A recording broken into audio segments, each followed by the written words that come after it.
नमस्कार दोस्तों। आज मैं आपके सामने क्लास 10th का चैप्टर 1 के एमसीक्यूज लेकर आया हूँ, यानी कि मल्टीपल चॉइस क्वेश्चंस। ज़्यादा नहीं है, मात्र 4 क्वेश्चन हैं। धीमे धीमे हम 4 क्वेश्चन से स्टार्ट करेंगे, जिससे कि हमारी हैबिट बनेगी और हम आने वाले एग्ज़ाम्स में अच्छा परफॉर्म कर पाएंगे। तो आज का जो पहला क्वेश्चन है, जो आपके सामने बोर्ड पर लिखा हुआ है, वो है What type of chemical reaction takes place when electricity is passed through water?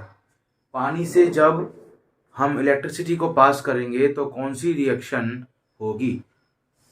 Option है थर्मल डिकम्पोजिशन, बी है इलेक्ट्रोलाइटिक डिकम्पोजिशन, सी है फोटोकेमिकल डिकम्पोजिशन एंड डी है डिस्प्लेसमेंट रिएक्शन।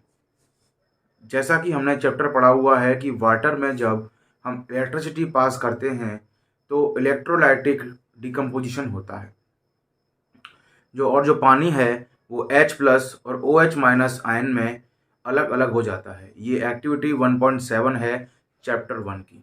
तो इसका सही आंसर हुआ option number B, electrolytic decomposition. दूसरा question है, आइडेंटिफाई द करेक्ट स्टेटमेंट। एक केमिकल रिएक्शन लिखी हुई है ZnO + CO, it gives Zn + CO2, यानी कि zinc oxide plus carbon monoxide, zinc plus carbon dioxide. ये पूछ रहा है कि इस रिएक्शन में हुआ क्या है। तो पहला ऑप्शन है ZnO इज बीइंग रिड्यूस, कि ZnO जो है वो रिड्यूस हुआ है। बी है CO2 is being oxidised, CO2 oxidise हुआ है। तीसरा है CO is being reduced, CO reduce हुआ है। या फिर D, ZnO is being oxidised, ZnO oxidise हुआ है।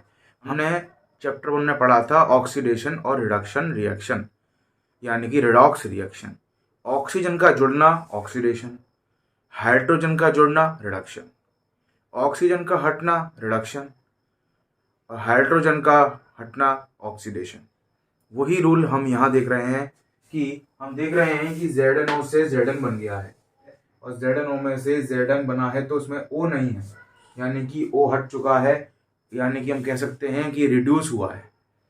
तो इसका आंसर होगा first, ZnO is being reduced.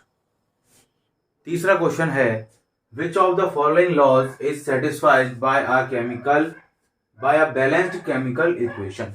एक बैलेंस केमिकल इक्वेशन इन चारों में से कौन से लॉ को फॉलो करती है? पहला है laws of multiple proportion, B है law of conservation of mass, C है law of conservation of motion, law of conservation of magnetism. जैसा कि हम जानते हैं और हमने क्लास 9th में भी पढ़ा है कि लॉ ऑफ केमिकल कॉम्बिनेशन के 2 लॉज होते हैं। पहला है लॉ ऑफ कंजर्वेशन ऑफ मास और दूसरा है लॉ ऑफ कांस्टेंट प्रोपोर्शन। उन दोनों में से यहाँ हमें सिर्फ एक लॉ दिखाई दे रहा है, लॉ ऑफ कंजर्वेशन ऑफ मास। इसी लॉ के साथ सारी की सारी केमिकल इक्वेशंस बैलेंस की जाती हैं। तो इसका सही आंसर होगा लॉ ऑफ कंजर्वेशन ऑफ मास।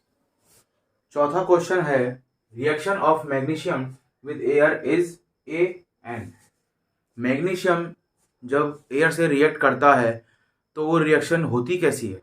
पहला है एक्सोथर्मिक रिएक्शन, सेकंड है एंडोथर्मिक रिएक्शन, थर्ड है रिवर्सिबल रिएक्शन, फोर्थ है सब्स्टिट्यूशन रिएक्शन।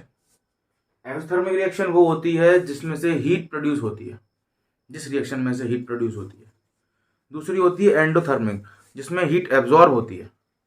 तीसरी है रिवर्सिबल, जो रिएक्शन रिवर्स हो सके वो है रिवर्सिबल रिएक्शन। और फोर्थ है सब्स्टिट्यूशन रिएक्शन, जिसमें हम एक कंपाउंड या एलिमेंट को हटाकर कोई और एलिमेंट या कंपाउंड लगा देते हैं, वो होती है सब्स्टिट्यूशन रिएक्शन। तो इसका सही आंसर है फर्स्ट, एक्सोथर्मिक रिएक्शन। तो आज के हमारे चैप्टर 1 के 4 MCQ ही समाप्त होते हैं। आगे और वीडियोस में मैं आपको और MCQs लाऊंगा, जिससे आपकी प्रिपरेशन और अच्छी हो सके। अगर आपको वीडियो अच्छी लगे तो वीडियो को लाइक कमेंट ज़रूर करें और चैनल को सब्सक्राइब ज़रूर करें, जिससे कि और लोगों तक इस वीडियो की रीच हो सके और लोगों को इस वीडियो से फ़ायदा हो सके। धन्यवाद।